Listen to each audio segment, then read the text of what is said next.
Hey everyone, it's Horror Free For All, and I hope you're doing well today. I have another movie associated with the Tales from the Crypt franchise I would like to review.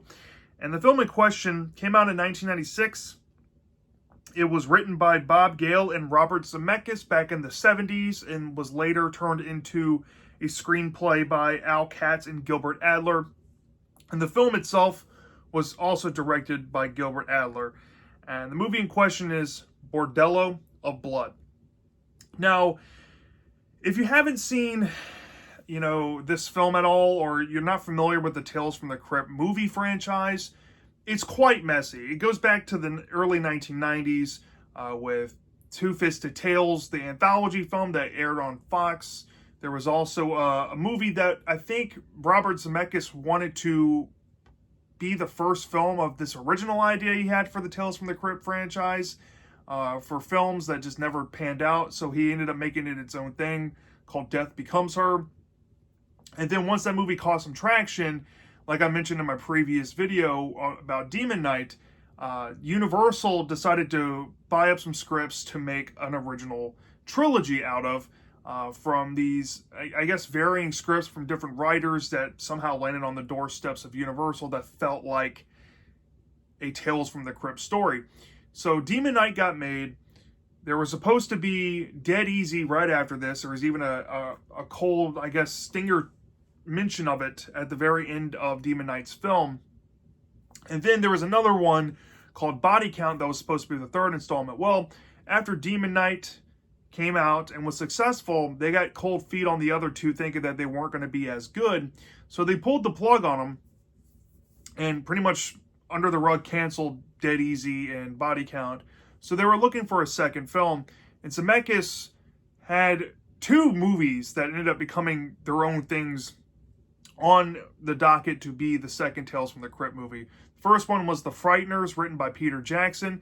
Zemeckis actually had him write the script in mind for it to be a Tales from the Crypt movie, essentially. Then once the completed script or completed idea got put onto his desk, he had a change of heart and decided to make it his own film in Universal. And then there is a script by Quentin Tarantino that you might know called From Dusk Till Dawn that made it onto the lap of Zemeckis, and he wanted to go forward with this story for the second Crypt movie. Well, as history will, come to show, Zemeckis, after The Frighteners was, starting to wrap up filming, got a job opportunity and offer from DreamWorks. And at the time, DreamWorks was like a video game company and whatnot. And Zemeckis was being offered way more money than he was at Universal. And he saw the value in jumping ship.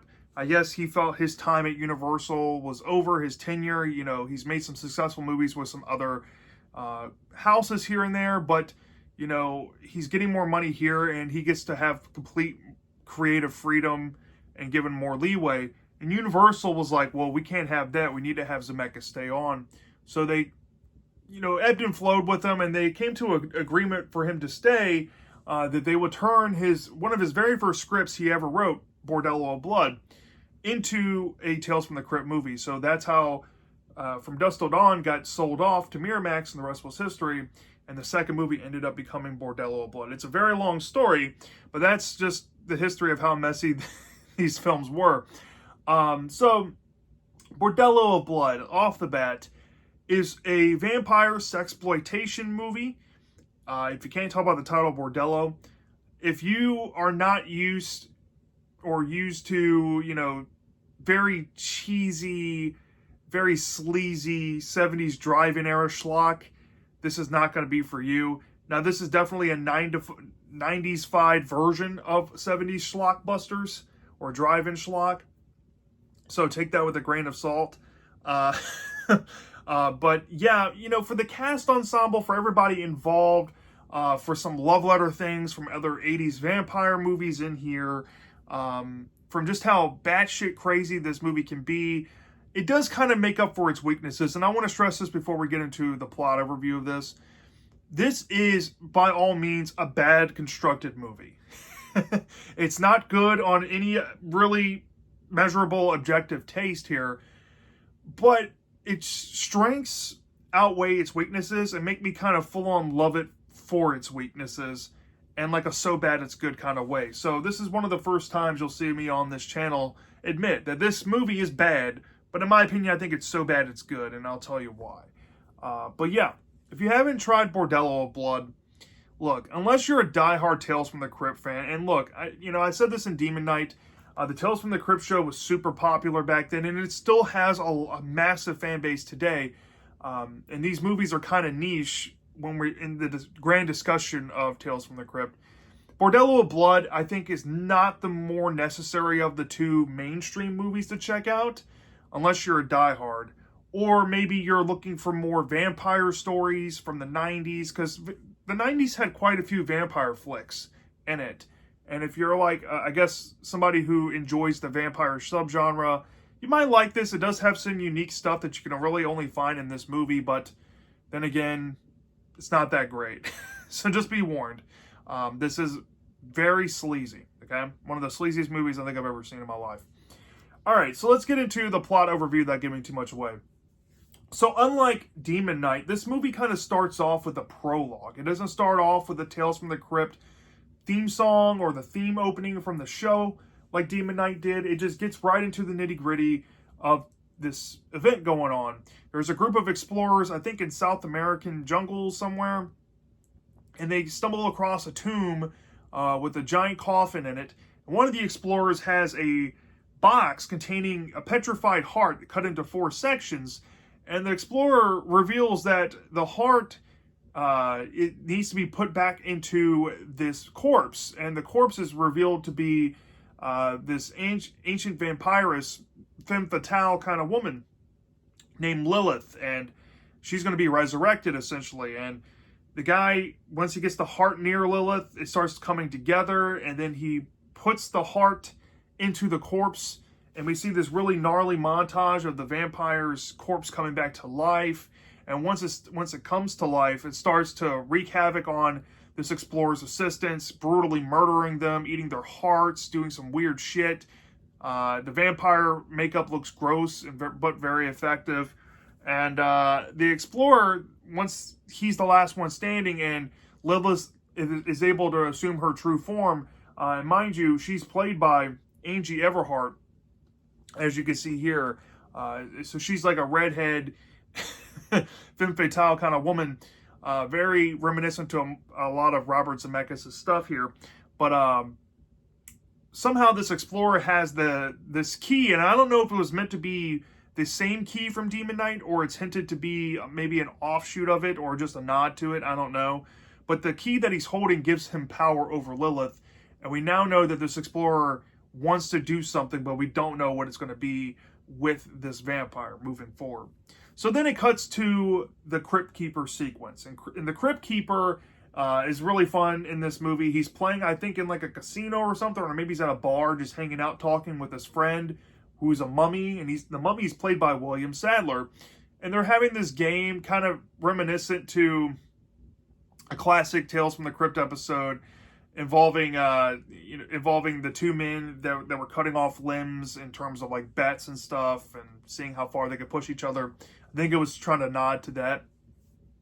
And they're playing a game like that, and you see Crypt Keeper's hand get cut off, and he's laughing about it, and he's just having a ball. But he's telling everybody, like, here's a story that's kind of fun and kind of kooky, and you might lose some body parts. It's going to be graphic, whatever.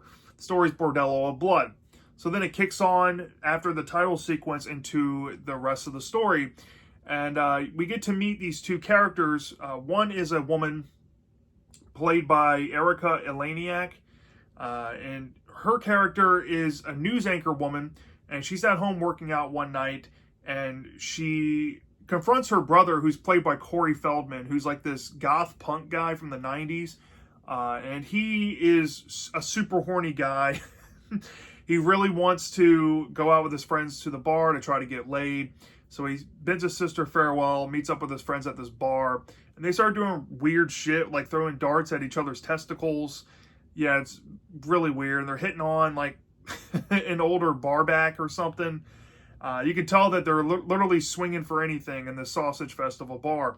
Well, this one dumbass guy is like, hey, I know a place where you guys can get untapped ass and you can get laid or whatnot here at this place. And he tells him about the place, and it ends up being a bordello that's in the back of this mortician's home. And you have to have a certain passcode to get in and be allowed to do it and whatnot. And they hear the passcode, and Corey Feldman's character wants to go do it, but some of his friends aren't interested. So he brings the one that is to this mortician's house. They say the passcode. They get taken into a room where a coffin's at. They get put in the coffin. They ride a really weird ride down into a section of this home that's unseen from the naked eye. And it turns out that there's pretty much an underground bordello brothel going on. And there's naked women everywhere, boobs everywhere.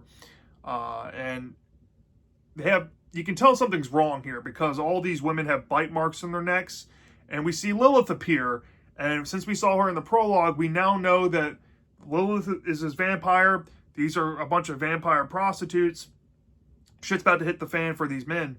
And one of the guys dies in a brutal fashion, getting a tongue shoved down his throat and his heart ripped out. And then we see something happen to Corey Feldman, but we don't understand the gravity of the situation. So there's a time cut, and his sister is now worried. You know, she's trying to juggle having a job and searching for her brother. She doesn't have the time to do it. So she goes to the police and asks to file a missing person report. And they say, well, you know, we're kind of booked up. We can't really do a search right now.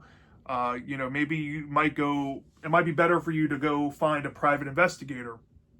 So she does just that. She finds this private investigator named Rafe Guffman, who's played by Dennis Miller. And Dennis Miller is a show stealer in this movie. This is where the story starts to get really weird. There's certain things going on where Rafe and the guy who's missing sister start to kind of collaborate after having some debates and some differences in payment and whatnot.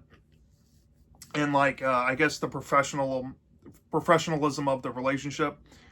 There's this whole thing going on with this televangelist church who's run by this preacher named Jimmy Current, who's supposed to be a Joel Austin ripoff. And Jimmy Current is played by Chris Sarandon. And he's like over the top and fun in all the best ways possible. But there's something going on here with money embezzlement, and there's some investigation going into it.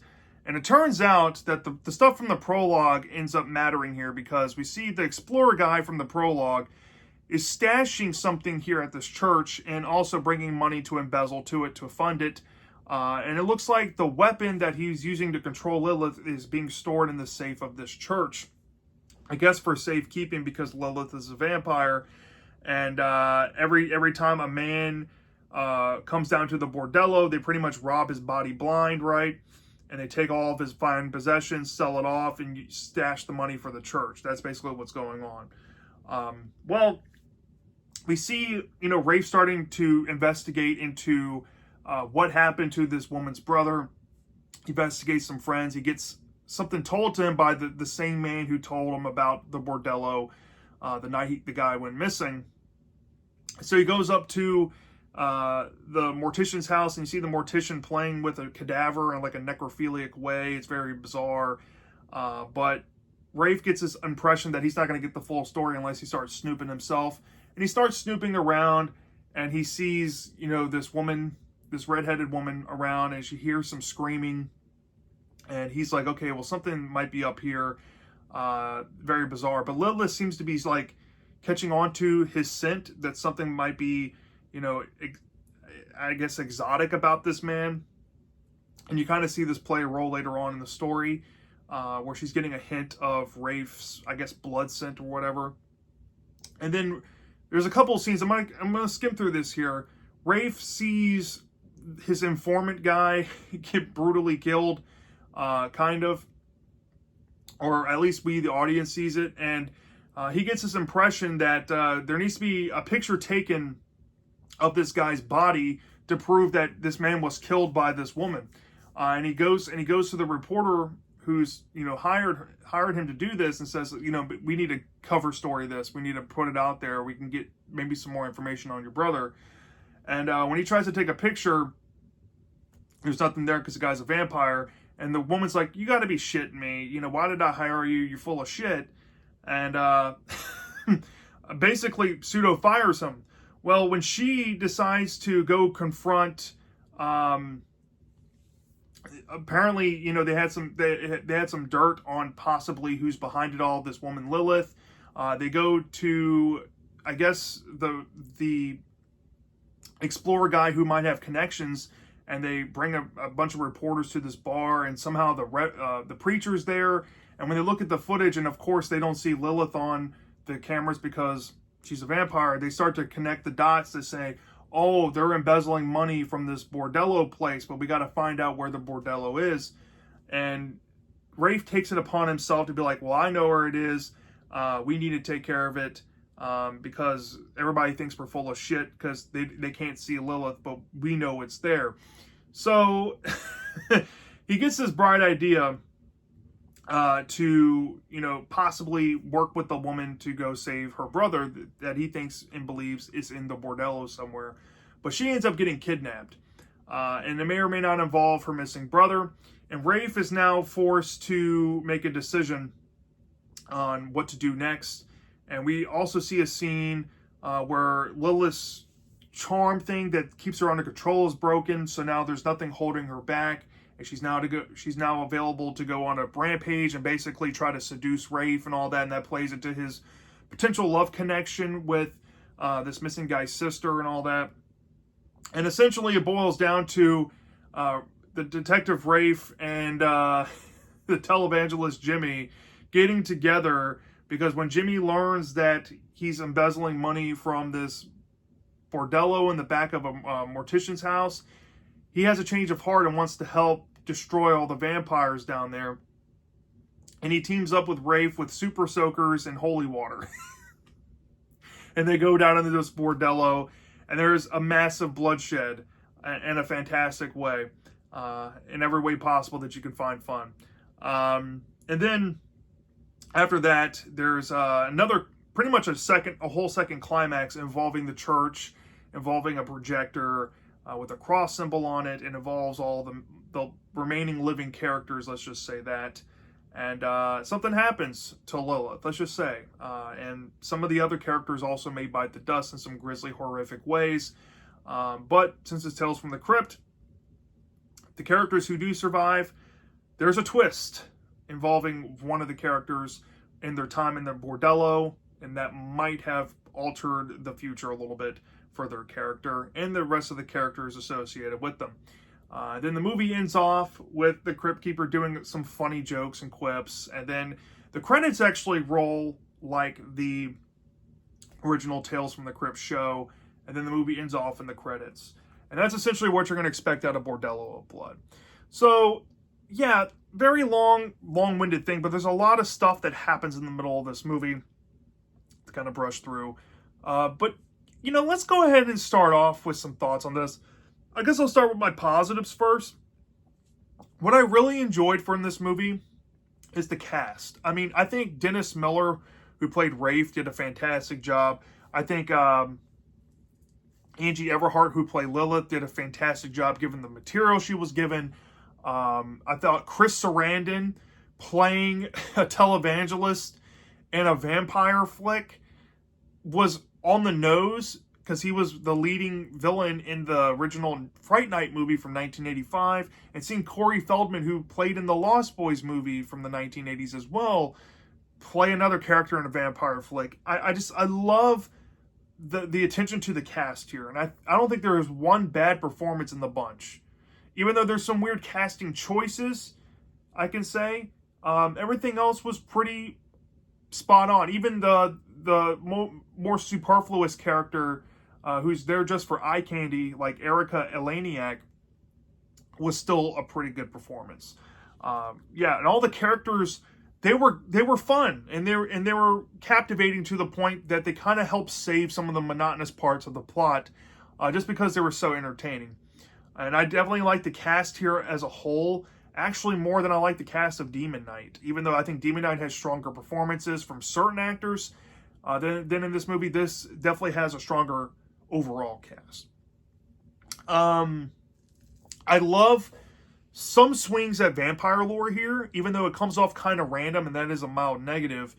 I really do appreciate the swings at vampire lore. Like Lilith can shove her tongue down a man's throat and rip out his heart through his chest that way. That's a cool new power. There's also an ability that she needs to eat hearts of young men, I guess, to remain in her youthful form. I guess that's part of vampire lore, kind of, but not to the same degree. So it's adding some new ideas here that I can really appreciate. And the whole heart thing being cut up into 4 pieces by a cross, and it can reanimate itself once it's back by the body, and it's after it's been separated out of the body. It's kind of a cool way to bring a vampire back. It reminds me of a story from Tales from the Dark Side called My Ghost Rider the Vampire, with a cool aspect of how they were able to reanimate a vampire in that segment. I think there's some cool new things with vampire lore here that intrigued me very well.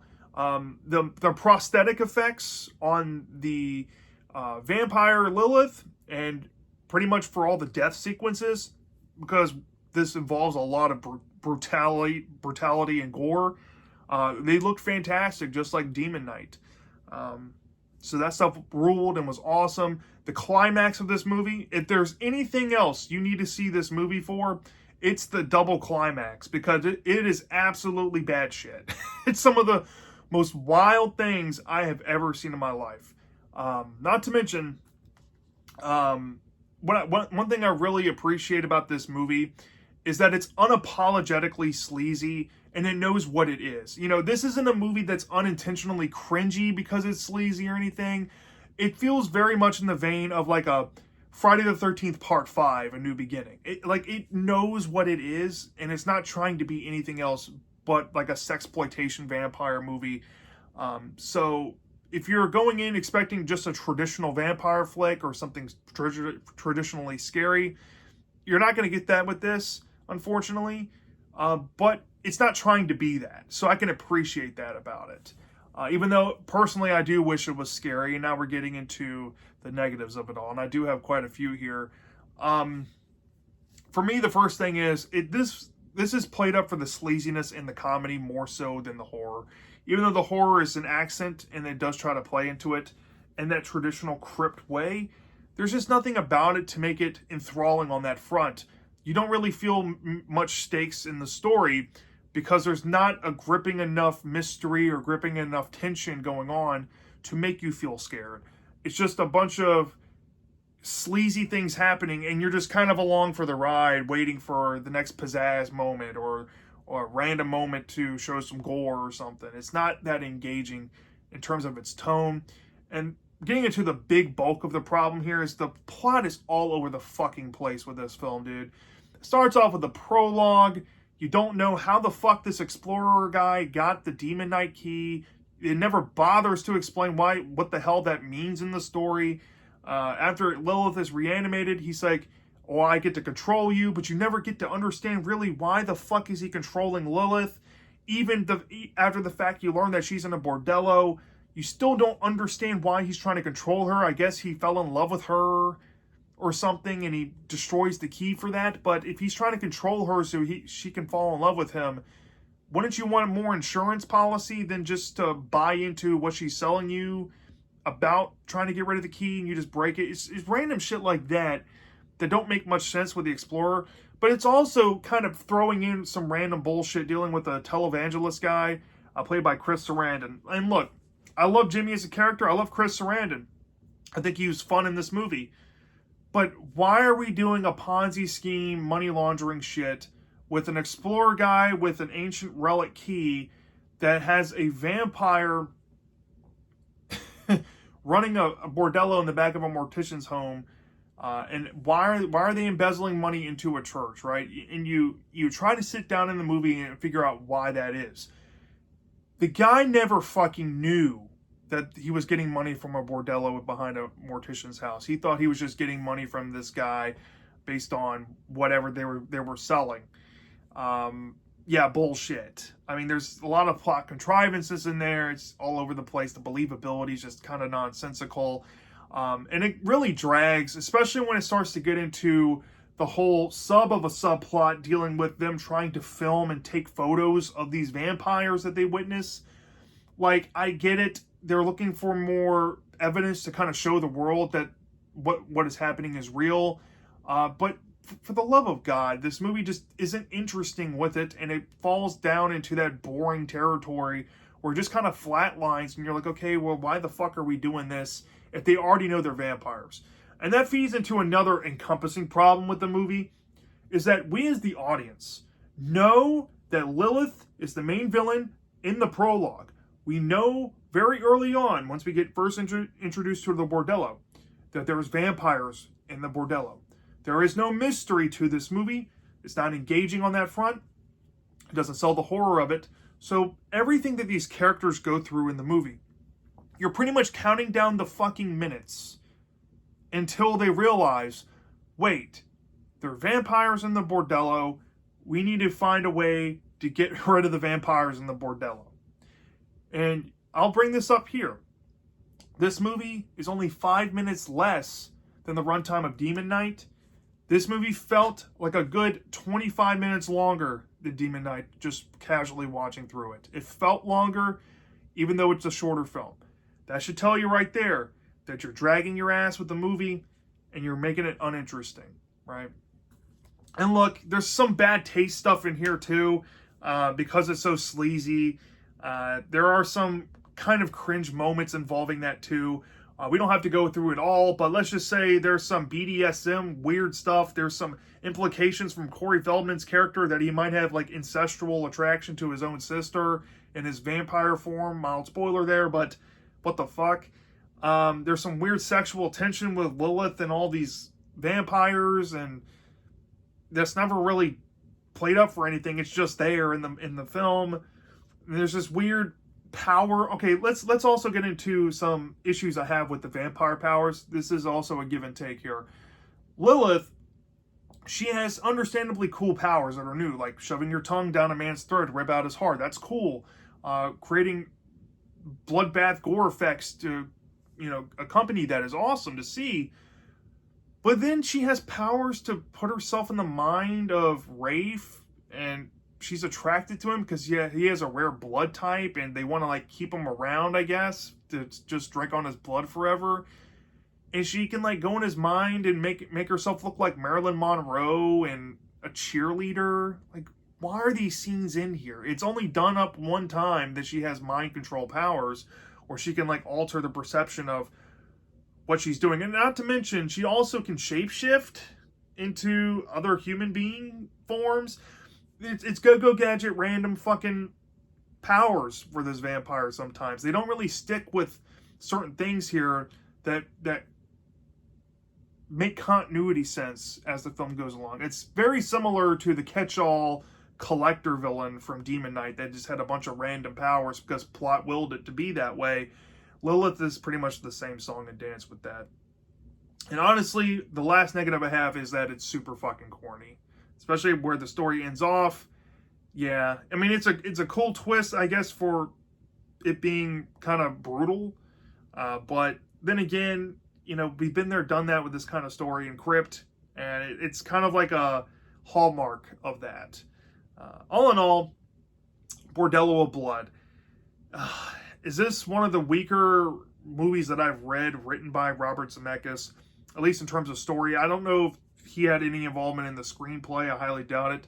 But if the story came from him, anything with his name attached to it, this is probably the weakest thing I've seen. With that being said, though, if I'm basing this on like entertainment, putting entertainment aside, this is a bad movie. Like I said, this is a bad movie. It's bad plot, very weak, whatever. Now, putting entertainment into it, it is boring as a sin sometimes, but when it gets good, it gets fantastic. It's absolutely fantastic. So I find myself wanting to say that this is a genuine so bad it's good movie, But So Bad It's Good has a cap at a 3.5 out of 5 stars for me. I don't give anything So Bad It's Good higher than that, unless I want to give it my White Horse Guilty Pleasure pass. This is not getting my Guilty Pleasure pass. It's just getting my So Bad It's Good pass. So I'm fine giving it a 3.5 out of 5 stars. That's with the asterisk, though. It's not a traditionally good movie by any means, but it is, with its flaws, still entertaining despite that. And I want to recommend this for everyone, especially if you're just casually looking for a movie, unless you're really into vampire flicks from the 90s or Tales from the Crypt, the franchise, like I said. But who knows? You might love this more than me. You might hate it more than me. I don't know. Yeah, that's my thoughts on Bordello of Blood. Let me know down in the comment section if you've seen this movie before. Do you love this or do you hate this? I'm dying to know. And I'll see you next time.